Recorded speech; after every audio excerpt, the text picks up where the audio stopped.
Welcome to the Shreveport Connection with Tommy. This video is on your September 11th SmackDown and 205 Live results. And don't forget, by the way, next week starts your Mixed Match Challenge Season 2. So that will be also on here. Birthdays for September 11th and 12th. Paul Heyman turned 90-year-old. September 11th. He was born in 1965. Sojourner Bolt. He was born in 1977. On the 12th, Road Warrior Animal. He was born in 1960. Hall of Famer Ric Flair was married for the 5th time this week, Tuesday night. TMZ reports that Flair and longtime fiancée Wendy Barlow, a.k.a. Fifi the Maid in WCW, tied the knot at a resort in North Florida on Wednesday morning. Undertaker was among those in attendance, and Raw Tag Team Champion Dolph Ziggler walked Wendy down the aisle, gave her away. And there was Ric Flair tweeted the following on Tuesday at Ric Flair Nature Boy the night before Big Day. As he also had a picture on for you there as well.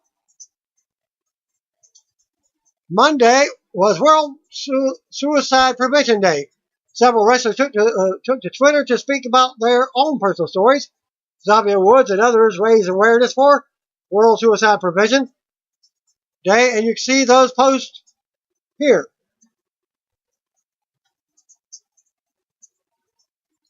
Austin Creed at Xavier Woods, PhD. A younger me once made the decision that I wasn't worth being here anymore. Right before that moment ended, a friend saved me, and I'm forever grateful. If you ever feel this way, then please talk to someone. Know that you are worthy, and you are worth it. Hashtag World Suicide Prevention Day. The other superstar, Nikki Cross, WWE. You matter. You are needed. Keep talking. Hashtag World Suicide Prevention Day. Another superstar from NXT at Roderick Strong. 2.5 years ago, I lost one of my favorite humans in the world to suicide. I miss him more and more every day. Never be afraid to ask for help. Hashtag World Suicide Prevention Day. And not only is that September 10th was World Suicide Prevention Day. Both the entire month of September is National Suicide Prevention Month. If you or anyone you know has or have had thoughts of suicide, please don't hesitate to ask for help. You can go to National Suicide Prevention Lifeline to talk with someone, or you can visit the site to learn how to get involved in helping suicide prevention at this link, suicidepreventionlifeline.org. And recently, my brother has even mentioned ending his life. Okay, other news. Former WWE and WCW superstar wrestler Vito has a role in the Church movie, which releases in theaters on October 5th. The movie is written and directed by first-time filmmaker Don Frank and stars Clint Howard. Solo from A Star Wars Story, Arrested Development, Apollo 13. Bill Moseley, The Devil's Rejects, House of 1,000 Corpses, The Texas Chainsaw Massacre 2. Ashley C. Williams from Julia, the Human Centipede. And Lisa Wilcox, a Nightmare on Elm Street film series. And a synopsis for the movie. In this twisting, heart-pounding thriller, the minister of a once vibrant landmark Baptist church, now struggling to survive, is a sole holdout in a decaying Philadelphia neighborhood, earmarked for gentrification, but ultimately the preacher's steely resolve for preserve his family's evangelical legacy in the community and dwindling congregation dissolves under relentless pressure from his status-seeking wife and greedy church leaders, lured by cash bribes and promises from unscrupulous developers to establish a flashy mega ministry elsewhere. Soon the spirits of congregational members, deeply wronged of centuries past, stirred from the disquiet of their graves by the remorseless trespasses of another generation, began to make their displeasure known. As the sinners, abruptly and inexplicably bound with their confines of the sanctuary, begin to fall prey to unseen and ominous forces, they must all re-examine their choices and bow to the will of the covenant, only to reveal the righteous among them. The church was shot on location at Philadelphia's historic First Corinthian Baptist Church, founded in 1930, where Frank's family has been part of the congregation for more than 60 years. You can get more information at thechurchmovie.com. Future Stars of Wrestling presents Mecca 3 on Sunday, September 30th at 5 p.m. at Sam's Live during Ring of Honor weekend in Las Vegas. The show will crown its Mecca Grand Champion in an 8-man tournament. The first round matches are PJ Black versus Teddy Hart, John Morrison versus Shane Strickland, Brian Cage versus Hammerstone, and Sami Callihan versus an opponent yet to be named. Also on the show, FSW Women's Champion Heather Monroe will defend against Taya, while FCW Tag Champs, I think Taya Valkyrie just won the FSW Championship last week. While FSW Tag Champs 1% will battle Reno Scum. Willie Mack and Scorpio Sky are scheduled to appear, with more names to be announced soon. You can go to FutureStarsOfWrestling.com for more info. Sportskeeda has a short interview with Impact Wrestling X-Division Champion Brian Cage. During the interview, Cage was asked if he could face one X-Division legend of the past. Who would it be? Well, he says AJ Styles, hands down. As Cage answered, he has been my lifelong dream match, and says he was the X-Division champion, and he probably one of the best 3 wrestlers going on today. So it has to be Styles, no doubt.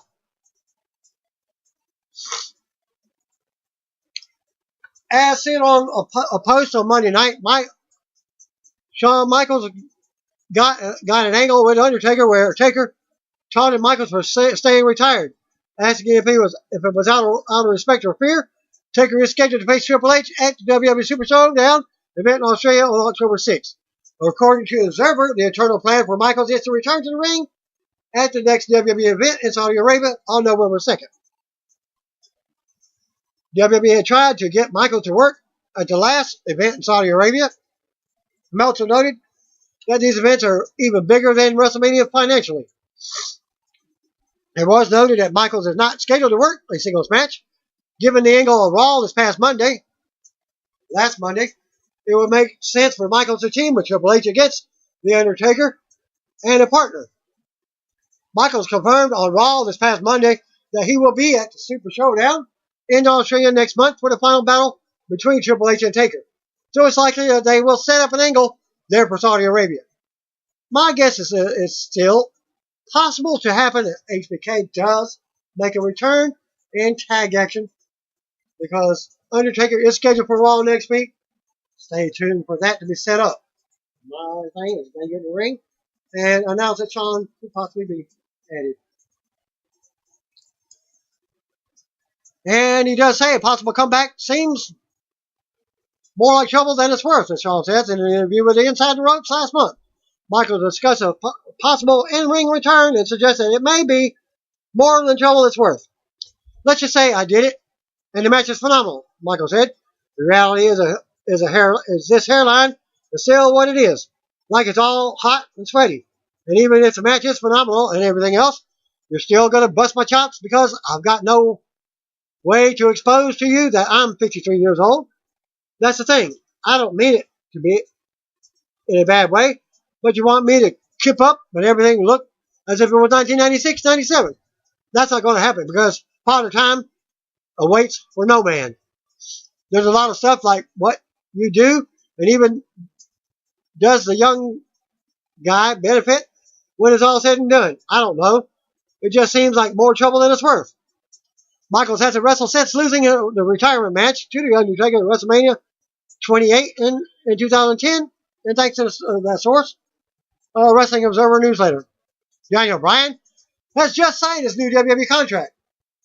According to the Wrestling Observer newsletter, two sides have agreed on terms. Daniel Bryan signed a new deal a few days ago. The WWE had not signed the contract as of Monday, but that's just a formality, and the deal should be official very soon, if not this week. It has been almost given that Bryan would resign for several weeks now, and don't forget that he did have a stipulation in his contract, a sit-out year. In other words, he could wrestle another year. As his previous deal expired on September 1st, he spoke with Sky Sports in mid-August and revealed that he would have wanted to leave the company if they didn't clear him to wrestle earlier this year. But Bryan revealed that there is likely a clause in the deal that would have legally allowed WWE to keep him for one more year. What we just found out recently is that they have an option here, as Bryan said. Bryan is scheduled to team with Brie Bella to face The Miz and Maurice at Hell in a Cell on Sunday. Bryan will then face Miz for the future WWE title shot on the line at the October 6th Super Showdown event from Australia.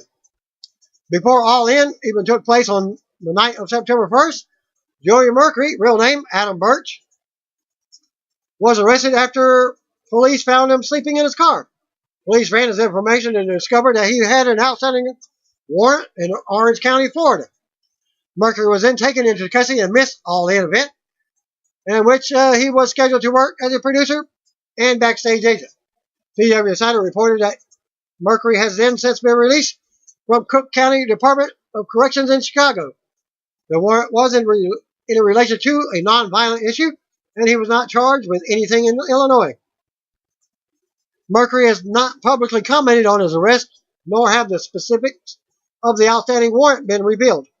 Since May of 2018, Mercury has been working as a trainer at Ring of Honor Academy in Maryland. He also was involved with putting together the pre-show Battle Royal at All In, and was scheduled to work in the gorilla position for the event. But after his arrest and incarceration, others backstage handled Mercury's duties. Mercury is also wrestling on the indie scene under the name of Joey Matthews, which is the moniker he used before and in between his WWE stints. A week before his arrest, Mercury appeared alongside his MNN tag partner, Johnny Nitro, during a wedding segment in Lucha Underground.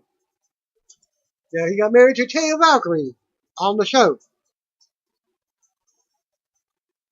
WWE Hall of Famer Edge has been booked to appear at the Big Showdown, the SmackDown 1000 episode on October 23rd from Washington, D.C., according to PW Insider. But there's no word yet on if Edge might be doing what he might be doing on the broadcast, or if Christian will also appear. But more legends and Hall of Famers are expected to appear as well. The second season of Edge and Christian Show will premiere on the WWE Network later this year. So if they are on the show, that's probably be what they were plugging. But also advertise Undertaker to appear at the 1000th episode of SmackDown, which is after October the 6th. Look at that. Is he retired or is he not? It was also noted from PW Insider that WWE Hall of Famer Edge was booked for the show October 23rd, the 1000th episode of from Washington, D.C. But we're going around it. Rated R Superstar guy on Twitter and said that that's the first news to me. He wrote a response to a fan commenting on the report. Adam Edge Copeland at Edge Rated R. Huh? News to me. Capital One Arena in Washington, D.C. advertised following matches for the show. So, take it from this. You're going to have Miz and Daniel Bryan face off again and again and again. Also in action, Jeff Hardy versus Randy Orton. Also, Samoa Joe versus AJ Styles as your champion. So, due to that advertisement, possible spoiler, AJ retains at Hell in a Cell. Undertaker has been announced to appear next Monday's Raw in Dallas, Texas. He'll also be there to address Triple H and their big final battle at Super Showdown in Australia next month. So my guess is probably a surprise from HBK also announced. Looks like 205 Live superstar Lio Rush has been called to the Red Brand to act as mouthpiece for Bobby Lashley, who is entering into a feud with Kevin Owens. Shots from Rush's first segment were Lashley from Raw. The post-segment comments from Rush can be found in this link. Also, Maria Kanellis revealed on Instagram on August the 9th she suffered a broken wrist while training for her in-ring return. Will be in a cast for 6 weeks, but she also updated on the situation. With this link, Kanellis revealed on Friday that she is no longer wearing a cast. The Rock started filming the spinoff to Fast and Furious, Hobbs and Shaw. Day 1 was Monday. Day 2 was Tuesday. And you can go to this link, Instagram.com/The Rock, to find out what it is. The movie is scheduled to be released July 26, 2019. The Rock wrote the following on Instagram. Day 1 and the evolution has officially begun. Long-awaited Fast and Furious spinoff movie, #Hobbs and Shaw, is electric. My partner in heavy crime and fun at Jason Statham is looking like $1 million bucks and holding it all down. Our visionary and badass director at David M. Leitch just directed Deadpool 2 at the helm and ready to evolve the franchise in exciting and fresh new ways. As always, our at 7 Bucks Production on Twitter at 7 Bucks Prod, President at HH Garcia 41, capturing the dopest images through his lens. Keep crushing on that set, boys. The man knows, as Hobbs will touch down in London in 2 weeks. Pancakes, tequila, and butt kickings on me. Well, keep your ass kicking. #Day 1, #The Evolution, #Hobbs and Shaw, probably Day 2, #. Listen, we're doing this video on Wednesday. Hall of Famer Sting was a recent guest on the After Chat with Bill Apter. During the chat, Sting discussed how his character developed over the years and even shared how he came to use the Scorpion Deathlock submission. I was fortunate enough in those early days, while I was still with Bill Watts, Giant Baba from Japan, wanted me to come do a show, Sting said. Bill sent me to Japan, and there was a wrestler named Ricky Choshu. He used that hold and went, oh, I like that. And so the Scorpion kind of popped in all the same time and attempted to brand myself. And then he said he could have had a match with The Undertaker with the Scorpion Deathlock and his iconic face paint. Sting became one of the mainstays in WCW for years. Sting talked about the emotion he felt when WCW finally came to an end and being taken over by WWE. It was shocking. It was surreal. Sting admitted it was emotional because it was a lot of years of a lot of sacrifice. Fighting tooth and nail not to be the second-class wrestling organization, but to finally evolve into the #1 wrestling organization in the world. To be that first-class wrestling organization, a global machine, and to just watch it slip through your fingers and be gone and totally out of your control. I always said it was like the enemy coming into your camp and having their way. And you can hear the whole interview at this link here, theyapterchat.com. It's worth noting that Samoa Joe did not work Sunday's live event in Lubbock, Texas, or Monday's live event in Beaumont, Texas. Joe last wrestled Saturday's live event in Amarillo, losing to WWE champion AJ Styles in the main event. Miz replaced Joe in the main event on Saturday and Monday.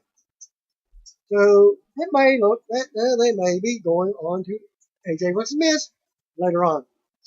But if after Super Showdown, if Miz loses to Daniel Bryan, a future title shot, your dream match with Daniel Bryan versus AJ Styles could possibly happen. There were no word yet on Joe being injured, but he tweeted on Saturday morning and indicated that he planned on working the whole Texas tour. Joe tweeted at Samoa Joe, I feel good, ready to rampage through Texas like Anton Chigurh. I don't know who that is. WWE recently filed a trademark to walk with Elias, Adam Cole, Laura Sullivan, and Danny Burch. Chasing Glory with Lilian Garcia. The link, the interview that I told you about last week with Zelina Vega can be found at this link. Zelina Vega overcame a lot to get to WWE, including an eating disorder and losing her father at a young age.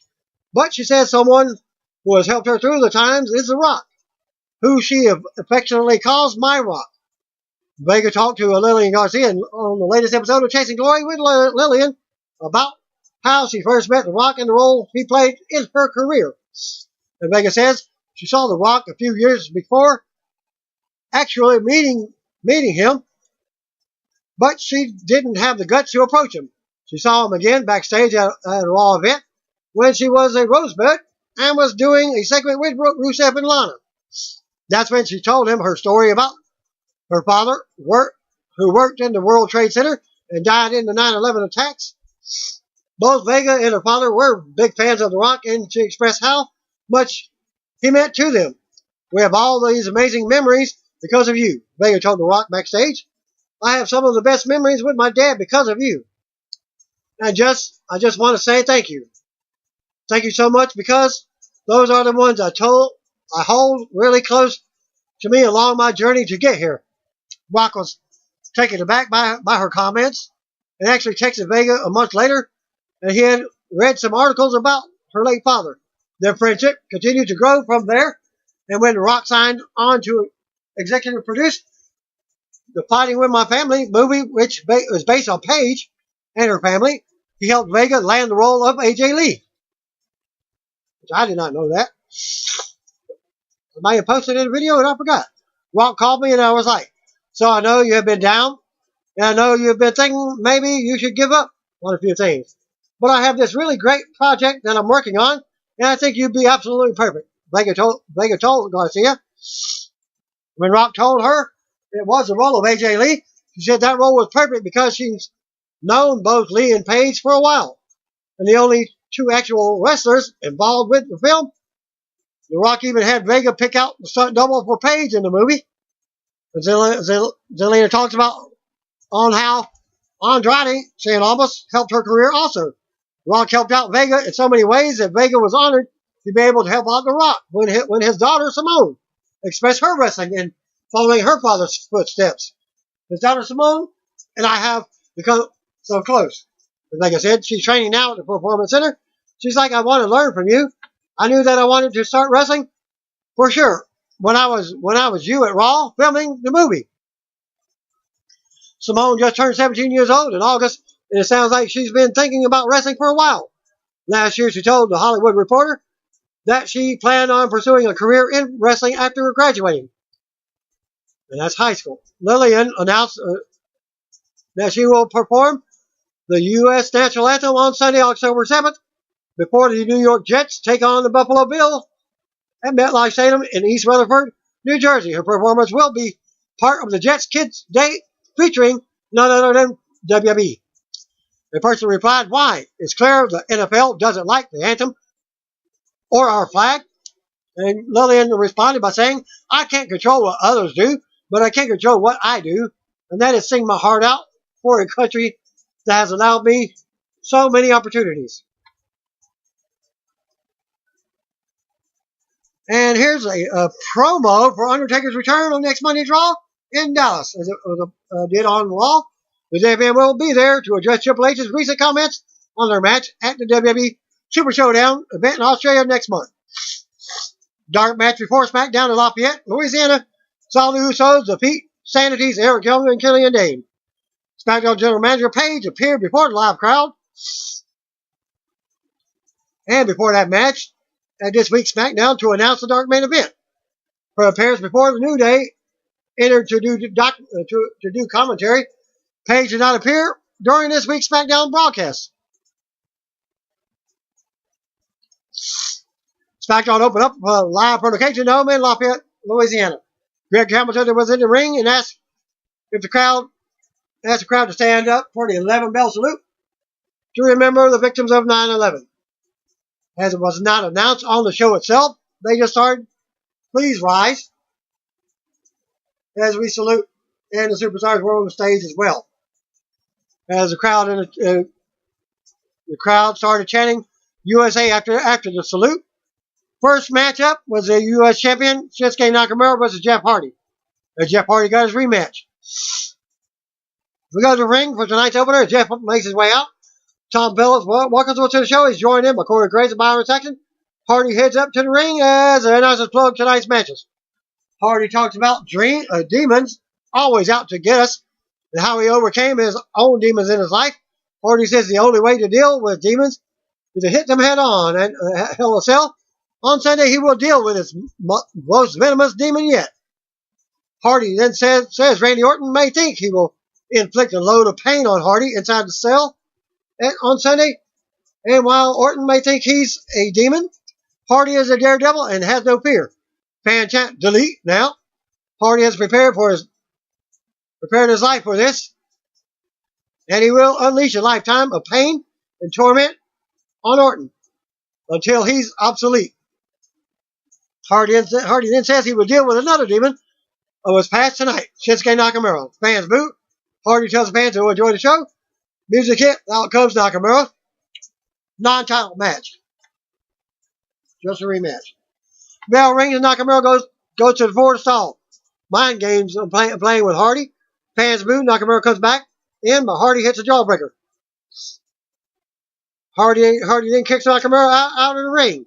Unloads on the outside, sending him into the barrier a few times. Hardy runs and leaps off the steel ring steps, drilling Nakamura up against the barrier. We got a commercial. Back from the break. Hardy turns around in the ring, beating Nakamura down to the mat. Hardy takes Nakamura from corner to corner, slamming his head into each of the turnbuckles. Nakamura blocks a shot and another shot and takes control. Nakamura keeps Hardy grounded as the referee checks on him. Hardy goes down and Nakamura drives several knees into him. Nakamura with kicks while Hardy is on his knees. Hardy catches a kick and mounts him off SL. Nakamura counters and delivers a knee to the gut. Nakamura hits a big strike to send Hardy back into the corner. Nakamura charges, but Hardy jumps up and nails a sling blade. Hardy goes for a suplex, but Nakamura knees him in the head to avoid it. Knees to the face, as he always says. Hardy rocks Nakamura as he charges in. Hardy nails a whisper in the wind, but can't get the pin as he clutches his ribs. Hardy goes up top, but Nakamura jumps up with a kick. Nakamura with a high knee to the ribs in the corner. Nakamura then super kicks Hardy from the apron to the floor. Nakamura follows, and we go back to commercial. Back from the break, Nakamura remains in control. Nakamura runs and drives Hardy's head into the steel ring post with a knee. Nakamura then brings it in and charges it into the corner, but Hardy rolls him up for a 2 count out of nowhere. They tangle, and Hardy nails a twist of fate. Stunner. Hardy goes to the top, and fans cheer him on. Orton appears out of nowhere and pushes Hardy off the top to the floor for a disqualification. We're in a match, Jeff Hardy. After the bell, fans continue to boo as Orton beats up on Hardy on the outside. Orton slams Hardy's head into the steps and ring post several times. Orton then rolls Hardy into the ring. He grabs a steel chair shot. Steel chair. Orton brings the chair to the ring. Stalks Hardy. Hardy gets up. Orton smacks him in the back with a chair. Orton then nails him with a chair shot to the ribs and then another to the back. Orton poses and plays to the crowd, but the boos get louder.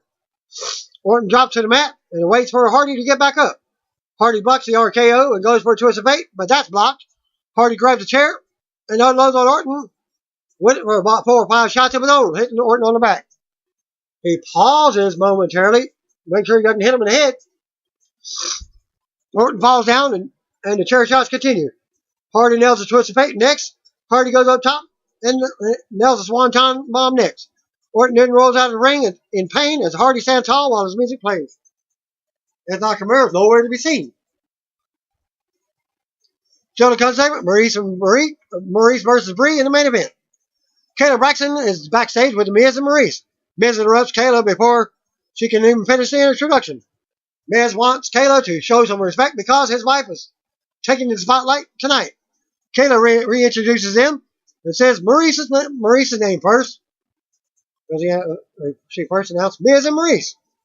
And it says Maurice's name first this time. Kayla asks if Maurice is ready for her first singles match in 7 years. And they laugh at her. Maurice brags about how quickly she got back in the ring after giving birth and says she's going to make her husband proud tonight. Miz takes shots at Daniel Bryan and Bree Bella's marriage and says Brian can't beat him. Miz says Maurice will slap the taste out of Brian's mouth, and if he thinks he can intimidate her, Miz says that will be awesome. Sarah comes segment, in which she never did embrace the question of why did she wait 7 years. Miz is the one that said that she was back in a few months after birth, not 7 years for a comeback. Okay, so who's a coward? She had 7 years to get pregnant? Okay, there you go. Still to come segment, SmackDown Women's Champion Charlotte Flair versus Sonya Deville in a non-title action. Also, we'll hear from AJ Styles back commercial. Back for the break, the announcers lead us to a video recorded earlier today in an empty arena with AJ Styles sitting at ringside. Styles talks about Samoa Joe using his family to make him angry. AJ says he knows a little bit about Joe from their history over the years as well. Styles says Joe also has a family, but that's the difference between them. AJ would never use anyone's family. AJ goes on and calls Joe a real piece of garbage. He almost said something else. And then being a Christian, he just said garbage.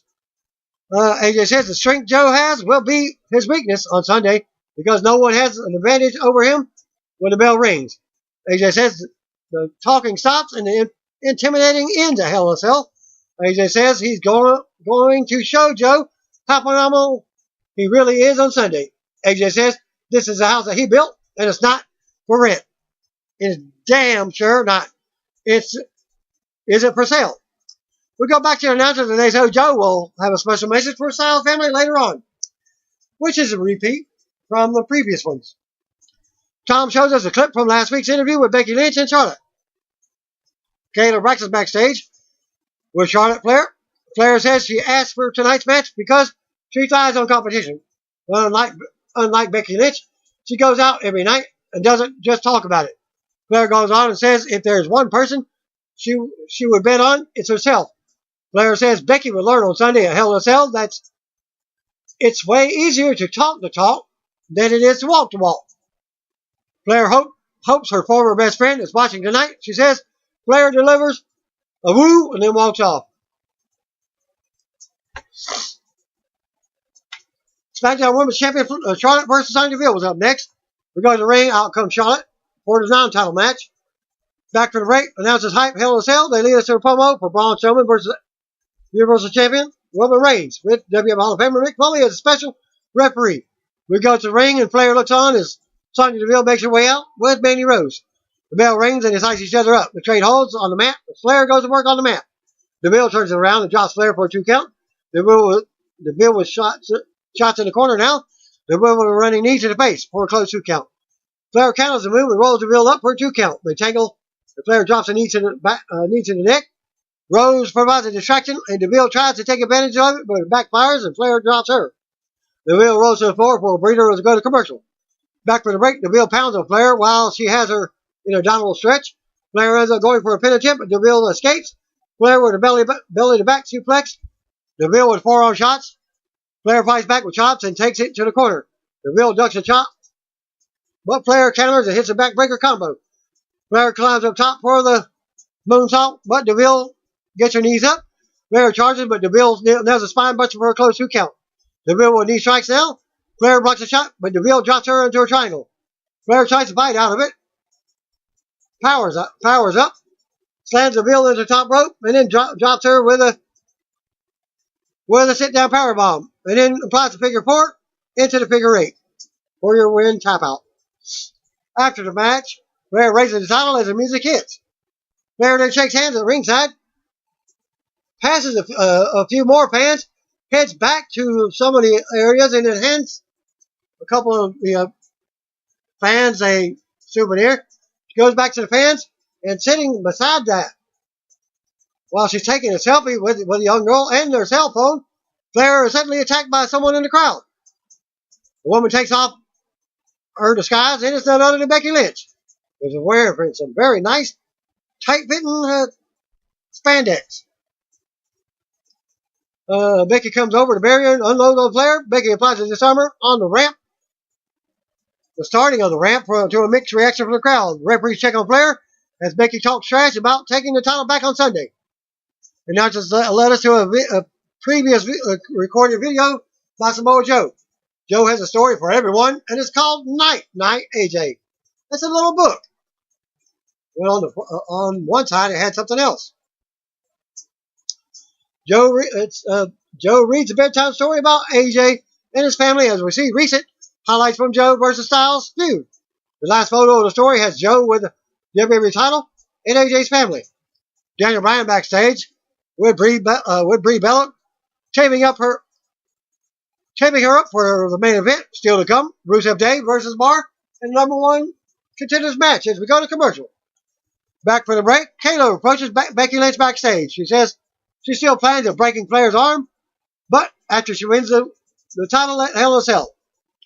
#1 contenders match, The Bar versus Rusev Day. We go to the ring. Tag team champions, the New Day, are out for commentary. Big E's making pancakes ingredients. Heck, all I saw in the thing was flour. Cut to a backstage pre-recorded video of Kobe Kingston dressing up as backstage interviewer Kramer Kingston again, wearing the blonde wig and all, looking more like George Washington. We see the Bar backstage talking strategy. Kofi does comedy on the mic. We go back to the ring. Out comes the Bar, Sheamus and Cesaro. The winners of this match will face the New Day on Sunday in Hell in a Cell. Rusev Day is out next as Aiden English sings the introduction. We go to commercial. Back for the break. Rusev is in control of Sheamus, so the match is already in action. Rusev drops Sheamus and knocks Cesaro off the apron. Rusev nails the 2 count. Cesaro ends up tagging in and slamming Rusev. Cesaro keeps Rusev grounded. Sheamus comes back in and applies another headlock to Rusev. They rest hold. Rusev breaks free and boots Sheamus as he runs at him. English gets the tag and comes flying with a crossbody. English unloads on Sheamus and hits a neck breaker. English dumps Sheamus to the floor. Rusev tags in and dumps a charging Cesaro to the floor. Rusev runs the ropes and Rusev launches him out, taking down the Bar on the floor. English comes back in and drops Sheamus with a DDT for a 2 count. English brings Sheamus back into the ring. Cesaro tries to distract. Rusev warns him, but Sheamus catches English with a big knee. Cesaro takes back control of English and has words with the New Day at ringside. Sheamus tags back in and they stomp away on English in the corner. Sheamus nails the 2 count. Cesaro tags back in and keeps English grounded. We go to commercial. Back for the break. Sheamus is in control of English. English turns it around, but can't tag because Rusev is still on the outside. Lana cheers him on. He gets out tagged. Rusev unloads on Cesaro as he comes in. Rusev blocks a Machka kick. As soon as Cesaro blocks a Machka kick, Rusev delivers a knee to the gut and a big kick to drop Cesaro for a close 2 count. Rusev screams out and stops on Cesaro, then applies the accolade. Sheamus runs in and breaks up the pinfall. The Bar ends up dropping Rusev in the corner. Sheamus tags in for a double team DDT, but Rusev skill kicks out at 2. Rusev looks to make a comeback, but Sheamus power slams him for another close 2 count. Sheamus registers for a bro kick, but English sacrifices himself, comes in, and eats the kick himself. Rusev takes advantage and nails a Moxley kick on Sheamus for the pin and a title shot. #1 contenders, New Day is a Rusev Day. After the match, Lana enters the ring to celebrate with the new #1 contenders. New Day applaud them. We go to replays. Rusev Day talks trash from the ring, and the New Day fires back from their custom announce table. Announcers plug Alexa Bliss versus Raw Women's Champion Ronda Rousey at Hell in a Cell.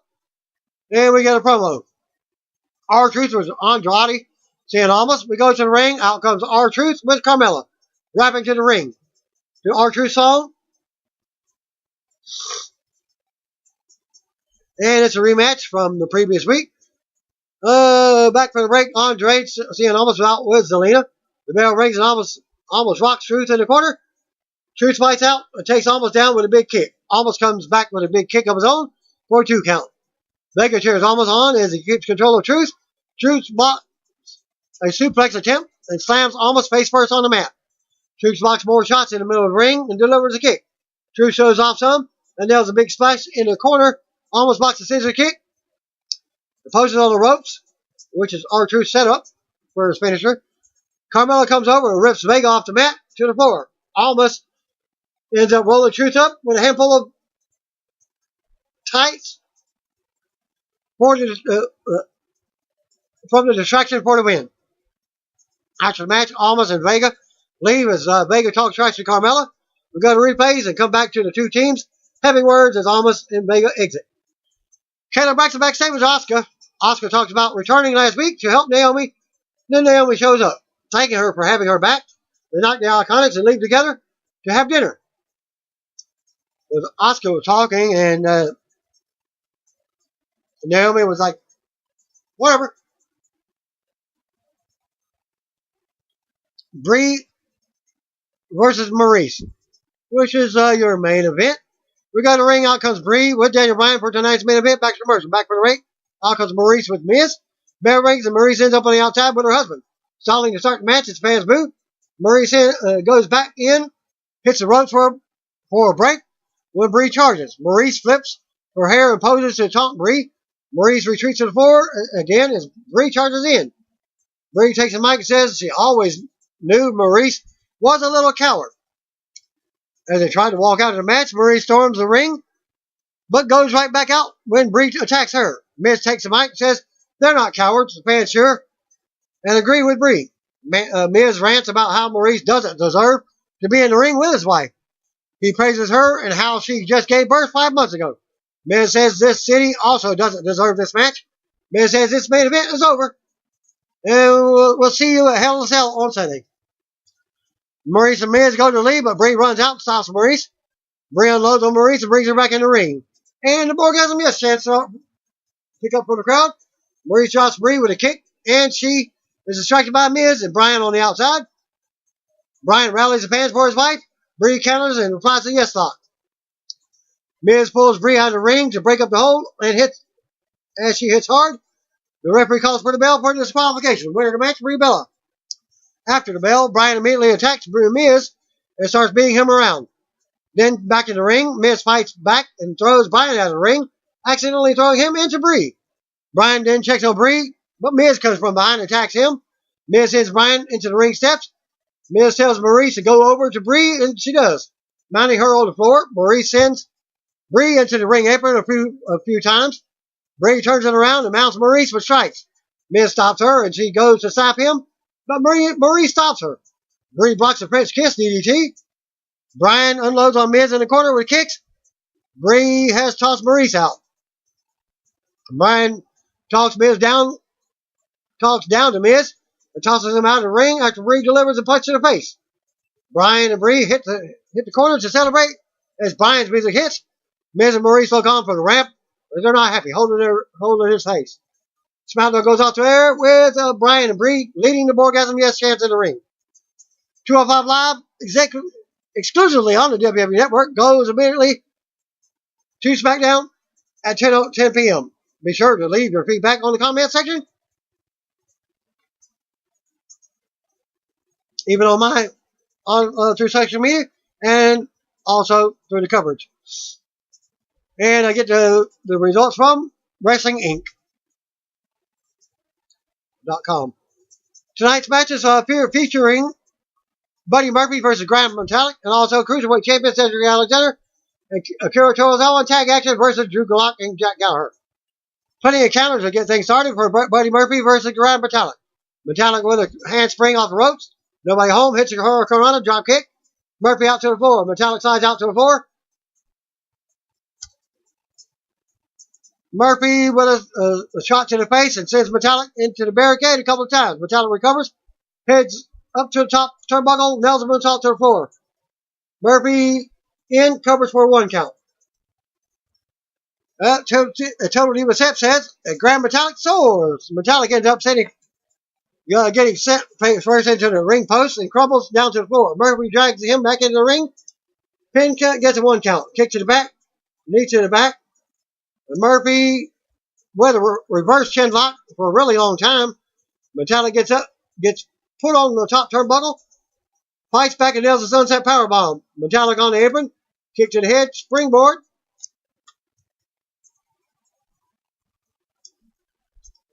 Crossbody, another kick to the head. Reverse sling blade to the chop to the chest. Springboard back elbow. Covering for a 2 count. Super kick on Murphy. Second rope moonsault. Metallic head to the top. And gets crushed by Murphy. Total Diva says on Twitter, settled in with at WWE Grand Metallic and watch a beautiful sunset. Murphy looks for a suplex. Metallic fights him off. Flips up. Lands on his feet. Walks the ropes. Leaps. Murphy catches him. Spinning sit out power bomb. Covers for a 2 count. Metallic gets back into this. Super kick. Murphy with a big kick himself. Metallic returns fire with a lariat. Metallic driver. Covers for a 2 count. Murphy sends Metallic to the apron. Springboard by Metallic. Nothing here. Metallic tries for a kick. Gets flipped back in on his feet. Knee buckles. Murphy fall. Hits 1, 2, 3. Winner match. Murphy by pinfall. After the match, Murphy says you can't stop the unstoppable. Continues that he is the biggest and strongest in the division. Beating Metallic with just another step as he heads towards the Super Showdown, where he'll take the title away from Cedric Alexander. Vic Joseph says Mustafa Ali has been medically cleared and will compete tonight. We see a clip from last month when Ali ended up passing out due to exhaustion after losing to Hideo Itami. Maverick said until he felt Ali was healthy, he wasn't going to step in the ring again. Locker room segment. Ali gets ready for his match. Cedric Alexander shows up and wishes his buddy good luck and says the show hasn't been the same without him. Ali wishes he was tagging with Alexander in the main event tonight. Alexander says no worries. Just focus on your match. He's good with Tozawa and his partner. The camera pans over to a super intense Tozawa who notices them and smiles and waves. And the match is up. Mustafa Ali versus Michael Thompson. Before the match gets started, out comes Hideo Itami with a mic. He speaks in Japanese at first, and then tells Ali he came to watch the match and says he missed him. While laughing, I hope you are feeling better. Good luck. Ali dodges the clothesline and lands a few chops. Pop-up drop kick, chop. Ali dodges his charging opponent twice. Kick to her face. A Total Diva steps. Welcome back at Mustafa Ali. WWE. Rolling facebuster hits as Tommy watches on from the stage. Ali gets slammed face first into the second turnbuckle. His opponent tries for a suplex. Ali lands on his feet. Super kick, tornado DDT. Drake Maverick watching from the back. Ali hits the 450 for the easy victory. Winner match, Mustafa Ali by pinfall. He yells at Tommy, who laughs, smiles, and claps for Ali. Ali invites him to come to the ring. Backstage segment. Drake Maverick speaks with Drew Gulak and Jack Gallagher. Maverick says he's excited for tonight's match and hopes things don't turn into chaos. Gulak says tonight their sole priority is to gain victory for their camaraderie. The Brian Kendrick, who is home thanks to Akira Tozawa. Gallagher cracks a joke about Maverick managing AOP, and Maverick says he can call them. He can call them if Gallagher would like to meet them. Gallagher suddenly quiets down. Earlier today, Noam Dar cut a promo about Leo Rush and says he understands being the young hotshot in 205 Live. He tells Rush to come after him if he wants. Earlier today, Leo Rush tells Dar to keep his name out of his mouth and says he has big things ahead of him. Next week, it will be Rush versus Dar. Drew Gulak and Jack Gallagher versus Cedric Alexander and Akira Tozawa. Gulak and Alexander start things off. Alexander tries for a lumbar check early on, and Gulak quickly gets to his corner. Gallagher tags in and works on Alexander's wrists and fingers, but the champ slips away and nails a drop kick. He stares at Gulak for a moment, and then tags in Tozawa. Alexander and Tozawa with a couple of chops, and both punch him in the face. Alexander basically falls towards Gulak and tags out. Gulak gets in there and gets punched in the face. Running senton hits, covers for a 2 count. Well, Total Diva says, and Drew Gulak fears no man. Tozawa and octopus stretch in the middle of the ring, but Gulak gets over to the ropes to break the hold. Blind tag by Gallagher. Double power slam on Tozawa. Gallagher stretches Tozawa out as the crowd tries to get him back into the match. Torzal was able to get to the ropes. Gulak tags back in, taunts Alexander a bit. Gallagher tags in, Akira with a few punches to the midsection. Gallagher returns fire, covers for a 2 count. Torzal really getting worked over now. Can't get any offense in. Gallagher with a cheap shot on Alexander. Gulak and Gallagher just swinging away on Torzal as the referee is focused on Alexander. I totally was says Torzal Akira stops Gulak in his tracks. Gulak with a Russian leg sweep, transitions into a power bomb, covers for a 2 count. Crowd with a "We Want Cedric" chant. He looks for another power bomb. Torzal with a counter DDT. Alexander and Gallagher are in now. Back elbow by Alexander, handspring kick, spinning kick, cover for a 2 count. Lumbar check, counter and cover for a 2 count. Spanish fly by Alexander, pins for a 2 count. Alexander then knocks Gulak to the floor. Gallagher lands a big jumping kick, covers for a 2 count. But due to Torzal running to break up the pin, the next gets tossed to the ring. At 205 Live on Twitter says, our at Cruiserweight Champion, hashtag 205 Live, at Cedric Alexander, at Gentleman Jack G. Gulak tags back in. High-low combination by Gallagher and Gulak. Cover for a 2 count. Gallagher tags in. Torzal tags in. Alexander and Gulak end up crashing out on the floor. Torzal with a big drop kick off the top rope. Spinning kick sends Gallagher to the floor. Torzal with a suicide dive back in the ring. Torzal heads up top. Senton splash, but Gulak pulls Gallagher out of the ring. Alexander charges on the floor and swings away on Gulak. Gallagher helps out. Gulak throws Alexander into the ring post. Back inside the ring, headbutt by Gallagher on Torzal. Gulak comes in, gets into Gulak for the tap out victory. Winner of the match, Drew Gulak and Jack Gallagher by submission. After the match, Alexander and Gulak jaw at each other. Backstage, Kendall Braxton asks Maverick on his thoughts about what just happened. Maverick says next week it will be Alexander versus Gulak for the title. After 205 Live, you got your dark match main event. From Lafayette, saw Daniel Bryan defeat The Miz. And that concludes my SmackDown 205 Live results for this week, being September 11th. So, thanks again. Peace out. See you on me. If you don't know, just call me, brother, sister.